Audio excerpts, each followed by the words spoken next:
प्रथम वंशी ने गौरी के साथ मिलकर बनाया प्लान। गौरी को पता चला उसकी जादुई शक्तियाँ। जी हाँ दोस्तों, हम बात कर रहे हैं स्टार प्लस के शो जादू तेरी नज़र। जी हाँ दोस्तों, अगर आप इस चैनल पर नए हैं तो इसे सब्सक्राइब कर दीजिए, साथ ही बेल आइकन दबाना ना भूलें। वीडियो अच्छा लगे तो इसे लाइक ज़रूर कीजिएगा। चलिए आगे बढ़ते हैं दोस्तों। जैसे कि हम देख रहे हैं कि एपिसोड की शुरुआत वीना द्वारा शारदा से कामनी की मूर्ति के बारे में पूछने और उसे किसने तोड़ा से होती है। शारदा वीना को भरोसा दिलाती है कि उसका बेटा सब कुछ संभाल लेगा।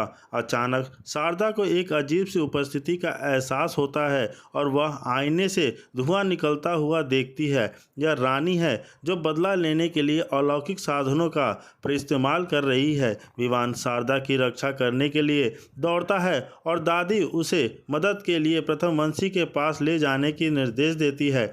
इस बीच हर्ष को पकड़ लिया गया है और उसे पेड़ की शाखाओं से बांध दिया गया है। उसका मानना है कि मोहित जिम्मेदार है, क्योंकि उसे शक है कि मोहित सिया से लिए उसकी भावनाओं से परेशान है। हर्ष मोहित से उसे छोड़ने का आग्रह करता है, लेकिन मोहित उस पर गलत काम करने का आरोप लगाता है और मदद करने से इनकार कर देता है।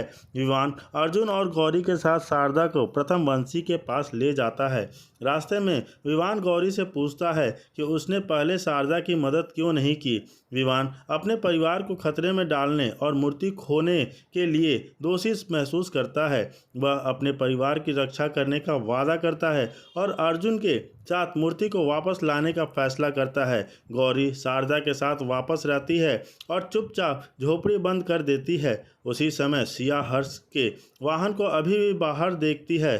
चिंतित होकर वह खून के निशानों का पीछा करती है और एक सांप का सामना करती है।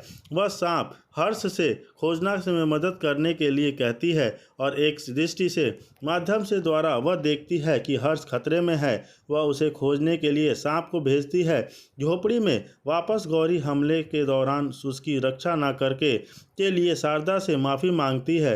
प्रथम वंशी गौरी को दिलासा देते हुए कहते हैं कि उसने वास्तव में शारदा को बचाया था। फिर गौरी उपचार में मदद करने के लिए कुछ पवित्र कपूर लेती है। वह सभी के सामने सामान्य व्यवहार करती है, लेकिन प्रथम वंशी के सामने कबूल करती है कि वह कामनी का विश्वास जीतने के लिए दिखावा कर रही है। प्रथम वंशी उसे आशीर्वाद देती है और बताती है कि उसके पास दिव्य शक्तियाँ हैं। उसका नाम ऋषवा रखती है, जो देवी द्वारा भेजा गया रक्षक है। गौरी को आश्चर्य होता है कि कामनी का जादू उस पर क्यों असर नहीं करता और वह ऋषवा के बारे में और जानना चाहती है। प्रथम वंशी उसे बताती है कि वह जल्द ही अपने असली रूप से मिलेगी और सारी उसकी शक्तियाँ के लिए प्रार्थना करती है। विवान सभी को बताता है कि कोई गुप्त रूप से कामनी की मदद कर रहा है और गुफा से निकलते समय मिली एक रहस्यमय पूंज दिखाता है। उसका मानना है कि यह उन्हें मूर्ति तक ले जा सकती है, लेकिन उन्हें चेतावनी देता है कि जब तक वे तैयार न हो तब तक इसे ना छुएं।